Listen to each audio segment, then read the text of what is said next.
Unfortunately, people think if it's made in Australia, it's made ethically, that people are treated with respect and they're fairly paid and they're working in clean environments. Well, that's just not the case, unfortunately.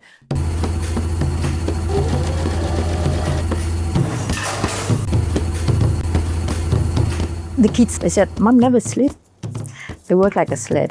Never have time for myself." Yeah.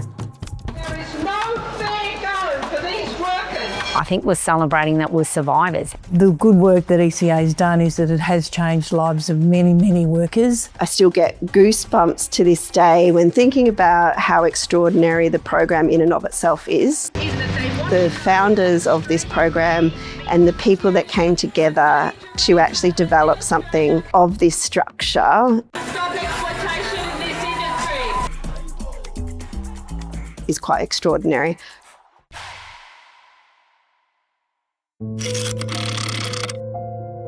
In the late 90s, we did a big national phone-in. The union had been part of campaigning for quite a while at that time, but it became really clear that we needed to understand better what was happening to outworkers, and we were amazed about the response that we got. My name is Nguyen. I came from Vietnam. So I fled out of Vietnam when I was 16 years old after the fall of Saigon. My husband and we came to Australia, and then just 2 or 3 days, I got my machines. So I just started straight away. It was really full on, always full on, no breaks. I work like I'm a machine. Doing my production, the deadline is really short. We don't have proper family time. Everyone know that I'm busy day after day. Often in their garage or their lounge room or even their bedroom, being paid incredibly low rates, well below the legal minimum, working long hours day and night, and in many cases even needing to have their children involved in meeting ridiculously tight deadlines to get the job done. I remember the most incredible image I had was a denim factory, and there was an older gentleman. He would have been in his 70s. All he was wearing was a loincloth, and he was just stirring huge vats of indigo dye, and he was dyed indigo, his whole skin, head to toe. That was in a factory that had international accreditation that Australian retailers were doing business with. That's not right. There is something very wrong about that. Nearly all businesses breach against Australian workplace laws. That is actually quite usual. So that was the impetus, that this was a shocking injustice that these workers were facing, and we needed to make sure that we did everything possible to win them rights and to end exploitation. In 2000, it was when we formalised the Home Workers Code of Practice and what was then the No Sweatshop label. It was an important moment because it meant that we had a platform we could talk to government and the public about what was changing in the industry and how to get it right. We needed to get support from the industry but also from government to make the whole thing work. It was quite exciting to work for the union. I was organising at that time, so everyone in the union was involved in some ways. Everyone went to the protests, everyone went to the campaign. It was quite an exciting time, having a process where you can find a supply chain from top to bottom and being able to work your way through it, and working with the employers to try and stop exploitation was quite an exciting and new thing to do.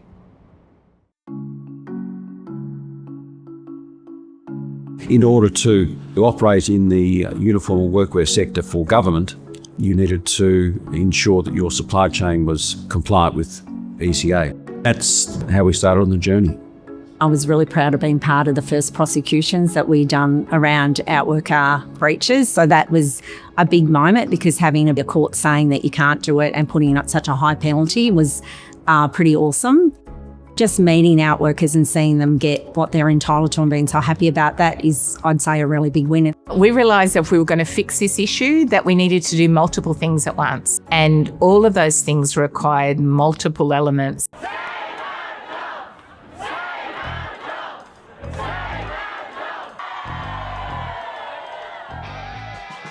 We won them initially at some state levels in what's now the Fair Work Act, which really enhanced protections for outworkers.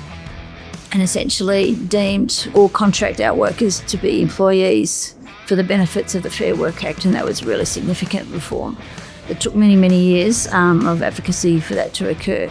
This came into force in 2012 that really enshrined outworkers' rights in the law in a way that we'd never seen in Australia before. And then alongside that, we had this voluntary system through Ethical Clothing Australia, where those companies that understood why this was important were really adding to that and going a step further to say, we're prepared to be transparent, we're prepared to make sure you check, we'll let the union have a look, we'll make sure the workers know their rights. And all of that had to come together. It's just not one magical moment. It's hours and years of work by lots of people, not just any one individual. The Victorian government was really leading the way. Policy that the Victorian government brought in led to significant spikes in businesses applying to be accredited. In 2020, Ethical Clothing Australia launched our very first Ethical Clothing Australia Week, or ECA Week. We've had long-term support from the Victorian government in terms of funding the program.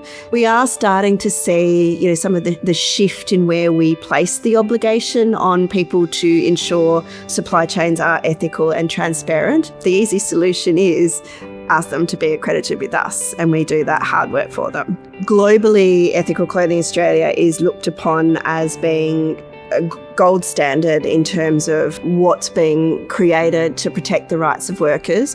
And that comes down to the fact that we are a multi-stakeholder initiative encompassing the key players in this industry. Our governance body is made up of industry, union and business. It is a by consensus model, so you're not going to have one party concepts, ideas or thoughts outweighing the other. We have been recognised by the UN Special Rapporteur on Contemporary Forms of Slavery as a standout model of how you can prevent and protect against exploitation such as modern slavery in a high-risk industry such as the garment industry. There's still a lot of exploitation in the industry today. A consumer can be pretty confident that if a company is ECA accredited, at that point, that their products have been produced under ethical conditions. And that's a pretty rare thing. Ethical Clothing Australia accreditation does provide a foundation of trust that proper wages are being paid, proper entitlements are being paid, and that's very important in this world of corporates having to actually report on their supply chain transparency. It gives our customers confidence that our supply chain is ethical and they are complying with all the relevant industrial obligations as well. To have an ECA certification means that you've met that base level and other states see it as the benchmark for Australian manufacturing. 3 of our team have bought their first homes. They've only been in the country 3 years. So to me, that's the game changer. If someone was to ask me why Ethical Clothing Australia matters, it's plain and simple. It's our mission. We exist to protect the rights of local workers. We're about supporting businesses to do better, to address these problems, to ensure those workers are ultimately protected. That's what makes you do your job, because you can make a difference. It's hard to believe, and that we'd been around for so long. That's really what we were celebrating. We're celebrating that we're survivors. People who make here have done it tough, and they're still here because they believe in the industry. No matter what our difference is, whether you work for the union or whether you work for the bosses, you actually believe in the sector.